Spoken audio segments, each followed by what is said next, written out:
আল্লাহও চায় আপনি আপনারা ছোট করেন। আল্লাহর এটা দেখতে বড্ড ভালো লাগে যে আমার বান্দা ছোট হয়ে থাকতে চায়। মান তাওয়াদা তারাফা, যে নিচে নামতেছে আল্লাহ টাইনা উঠায়, আর যে উঠতেছে আল্লাহ থাপ্পড় মেরে নিচে নামায়।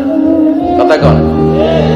মুসা আলাইহিস সালাম, সহিহ বুখারীর বর্ণনা, বনি ইসরাইলের লোকদের মাঝে ওয়াজ করতেছিলেন, নসিহত করছিলেন।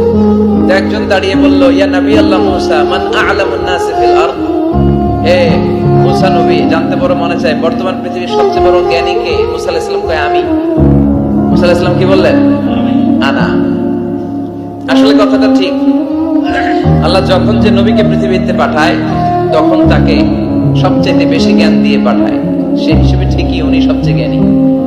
কিন্তু উনি এইভাবে নিজেকে সবচেয়ে বড় জ্ঞানী বলে দিবে, এটা আল্লাহর পছন্দ হয় না। আল্লাহ চেয়েছিলেন মুসা আলাইহিস সালাম যেন বলে আল্লাহু আ'লাম, আল্লাহই জ্ঞানী। সুবহানাল্লাহ কইবেন না? কিন্তু তা না করে উনি কি করলেন? যখন বলল সবচেয়ে বড় জ্ঞানী কে, উনি হুট করে